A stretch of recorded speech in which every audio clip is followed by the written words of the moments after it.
എനിക്ക് ഉല്ലാസ് ബാബുവിന് 1 മിനിറ്റ് സമയം.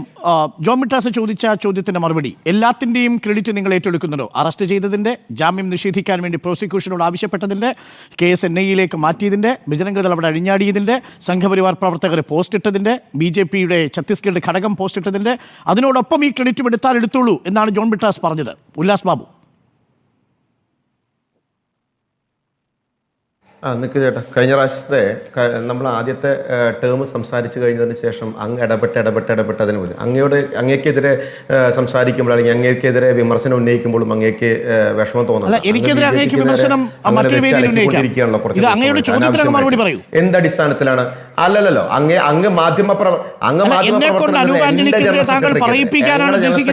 പ്രവർത്തകർക്കെതിരെ അനാവശ്യമായി അനൂപടി എന്തിന് അരുൺകുമാർ പ്രതിദാനം ചെയ്യുന്നതുകൊണ്ടാണ് ഞാൻ ചോദിക്കുന്നത്. ഈ ചോദ്യത്തിന് മറുപടി അത് അനൂപടി തന്നെയാണ്. ഞാൻ ആ വാക്ക് ഞാൻ എൻഡോഴ്സ് ചെയ്തു. ഞാൻ ഇതുവരെ പരസ്യമായിട്ട് എൻഡോഴ്സ് ചെയ്തിട്ടില്ല. ഞാൻ എൻഡോഴ്സ് ചെയ്യിപ്പിക്കും. താങ്കൾക്ക് ആവശ്യം എനിക്കറിയാം. അത് എക്സാക്ട് ടേമിൽ അനൂപടി തന്നെയാണ്. നിങ്ങൾ ആലോചിച്ച് നോക്കിയേ, അതാണ് നിങ്ങൾ ഈ പറഞ്ഞത്. ആ സഹോദരന്മാരെ ജയിലിൽ അടച്ചതാരാ? ആ സഹോദരിമാരെ ജയിലിൽ അടച്ചതാരാ? ആ സഹോദരന്റെ സഹോദരിമാരെ ജയിലിൽ അടച്ചതാരാ? അവർക്ക് ജാമ്യം കൊടുക്കണമെന്ന് പ്രോസിക്യൂഷനോട് പറഞ്ഞതാരാ? ആ കേസ് NIA കോടതിയിലേക്ക് മാറ്റിവെച്ചതാരാ? അഡ്വക്കേറ്റ് ഉല്ലാസ് ബാബു. അഡ്വക്കേറ്റ് വിളിച്ചോ? അഡ്വക്കേറ്റ് ഉല്ലാസ് ബാബു ഇഷ്ടമുള്ള എന്തും വിളിക്കാം. അഡ്വക്കേറ്റ് ഉല്ലാസ് ബാബു എന്തും വിളിക്കാം. പക്ഷെ അഡ്വക്കേറ്റ് ഉല്ലാസ് ബാബു എന്റെ ചോദ്യത്തിന് ഉത്തരം പറയണം. അനൂപ് ആന്റണി പോയി തോളിൽ കൈയിട്ട സഹോദരന്റെ സഹോദരിയെ ജയിലിൽ അടച്ചത് ഏത് സർക്കാരിന്റെ പോലീസ്? ആ സഹോദരിക്ക് ജാമ്യം കൊടുക്കരുതെന്ന് പ്രോസിക്യൂഷനെ കൊണ്ട് പറയിപ്പിച്ചത് ഏത് സർക്കാരിന്റെ പ്രോസിക്യൂഷൻ? ആ കേസിൽ NIA കോടതിയിലേക്ക് കേസ് വിടണമെന്ന് പറഞ്ഞത് ഏത് സർക്കാരിന്റെ പ്രോസിക്യൂഷൻ? അഡ്വക്കേറ്റ് ഉല്ലാസ് ബാബു മറുപടി ഉണ്ടെങ്കിൽ പറയൂ. മിസ്റ്റർ അരുണേ, ഈ വിഷയവുമായി ബന്ധപ്പെട്ട് ഈ സഭയുടെ ഉത്തരവാദിത്തപ്പെട്ടവർ കൃത്യമായിട്ട് ഈ കേരളത്തിലെ എല്ലാ മാധ്യമങ്ങളോടും വിവരിച്ചിട്ടുണ്ട്. അതിന്റെ അടിസ്ഥാനത്തിൽ തന്നെ നിങ്ങൾ അവരോട് കാര്യം എടുത്തെടുത്ത് ചോദിച്ചല്ലോ. അവർ ഒരു രാഷ്ട്രീയ പാർട്ടിയുടെയും ഒരു ഇടപെടലുകളും കുറവ് കാണിച്ചിട്ടില്ല. രാജീവ് ചന്ദ്രശേഖർ എന്ന് പറയപ്പെടുന്ന BJPയുടെ സംസ്ഥാന അധ്യക്ഷനുമായി സംസാരിച്ചതിന്റെ അടിസ്ഥാനത്തിൽ BJPയുടെ സംസ്ഥാന ജനറൽ സെക്രട്ടറി അനൂപ് ആന്റണിയും ഷോൺ ജോർജും അടക്കമുള്ള ആളുകൾ അങ്ങോട്ട് അയച്ചുകൊണ്ട് പ്രധാനമന്ത്രിയായിട്ടും ആഭ്യന്തരമന്ത്രിയായിട്ടും ഛത്തീസ്ഗഡ് മുഖ്യമന്ത്രിയായിട്ടും അവിടുത്തെ ആളുകളുമായിട്ടും ഒക്കെ കൃത്യമായി കമ്മ്യൂണിക്കേറ്റ് ചെയ്തുകൊണ്ട് BJP അതിന് കോർഡിനേറ്റ് ചെയ്തതിന്റെ പൊളിറ്റിക്കൽ പാർട്ടി BJP ആ കാര്യത്തിൽ ഉത്തരവാദിത്തപരമായി തീരുമാനമെടുത്തിട്ടുണ്ട്. അത് ചൊറിഞ്ഞ അരുൺ, ഒരു രാഷ്ട്രീയമായ ഇടപെടൽ ഈ കേസിൽ സംഭവിച്ചിട്ടുണ്ട്.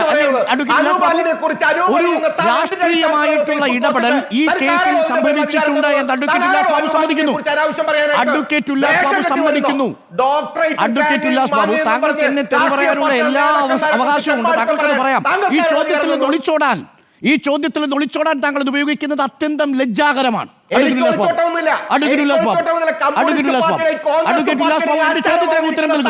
എന്റെ ചോദ്യത്തിന് ഉത്തരം നൽകൂ. ഛത്തീസ്ഗഡ് BJP ഇന്ന് രാവിലെ ഇട്ട ഡിജിറ്റൽ പോസ്റ്റിന്റെ അർത്ഥം പറയൂ. ഛത്തീസ്ഗഡ് താങ്കൾ എന്ത് വേണമെങ്കിലും വിളിച്ചോളൂ. ഇതൊക്കെ ആൾക്കാർ കണ്ടുകൊണ്ടിരിപ്പുണ്ട്. ഇത് താങ്കൾ കണ്ടു. താങ്കളുടെ ലക്ഷ്യം താങ്കൾ നിറവേറ്റി. അനൂപ് ആന്റണി അവഹേളിക്കുക എന്ന അഡ്വക്കേറ്റ് ഉല്ലാസ് ബാബുവിന്റെ ലക്ഷ്യം അഡ്വക്കേറ്റ് ഉല്ലാസ് ബാബു നിറവേറ്റി. നിറവേറ്റിയിരിക്കുന്നു. എനിക്കതുകൊണ്ട് ഒരു വിഷമവുമില്ല.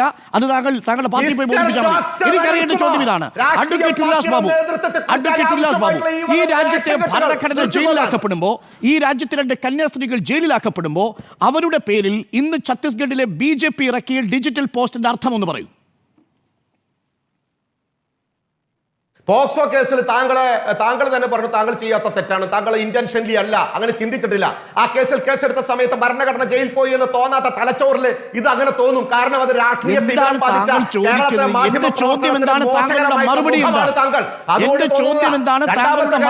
ഛത്തീസ്ഗഡ് സർക്കാരിനകത്ത് എന്താണ് ഇന്നത്തെ ഛത്തീസ്ഗഡ് BJP പോസ്റ്റിന്റെ അർത്ഥം ഒന്ന് പറയൂ. അവരുടെ കീഴിൽ ഈ സ്ക്രീനിൽ കാണുന്നുണ്ട്. താങ്കൾ കണ്ടില്ലെങ്കിൽ കാണാം. നമ്മൾ ഈ സ്ക്രീനിൽ കാണിക്കുന്നുണ്ട്. ആ പോസ്റ്റിന്റെ അർത്ഥം ഒന്ന് പറയും. പ്രവർത്തനമുണ്ടോ അവിടെ? കാലം ഇത്രയായിട്ട് അവരാരെങ്കിലും ഇതിനെതിരെ പ്രവർത്തിച്ചിട്ടുണ്ടോ? ഇവിടെ ടി വി ഇല്ലെന്ന് ഞാൻ 56 തവണ നിങ്ങളോട് പരാതി പറഞ്ഞിട്ടുണ്ട്, ജയ്സിനോടും പറഞ്ഞിട്ടുണ്ട്. നിങ്ങൾ ടി വി മൊബൈൽ ഫോണിൽ നോക്കിയാൽ കാണാം. ഞാൻ തിരിച്ചു വരാം. അങ്ങ് മൊബൈൽ ഫോണിൽ എടുത്തു, ഞാൻ അയച്ചു തരാം. താങ്കൾ അത് കണ്ടിട്ടില്ലെങ്കിൽ, ഛത്തീസ്ഗഡ് BJP-യുടെ പോസ്റ്റർ താങ്കൾ കണ്ടിട്ടില്ലെങ്കിൽ അത് ഞാൻ അയച്ചു തരാം. ഉല്ലാസ് ബാബു, ഒരു നിമിഷം അങ്ങ് തുടരണം. ഇപ്പോൾ മുസ്ലിം ലീഗിന്റെ പ്രതിനിധി കൂടെ അഡ്വക്കേറ്റ് ഋഷിമു മീരാൻ ഇപ്പോൾ ക്രെഡിറ്റ് ഏറ്റെടുക്കാൻ വേണ്ടി നെട്ടോട്ടമോടുകയാണ് BJP. 12,000 കിലോമീറ്റർ ഓടിയ ഒരാൾ രാപ്പകലില്ലാതെ അധ്വാനം ചെയ്തുവെന്ന് BJP-യുടെ സംസ്ഥാന അധ്യക്ഷൻ അവിടെ എത്തി ഈ സഹോദരിയുടെ, അതായത് ഈ കന്യാസ്ത്രീയുടെ സഹോദരന്റെ തോളിൽ കൈയിട്ട് ക്രെഡിറ്റ് ഏറ്റെടുക്കുകയാണ്.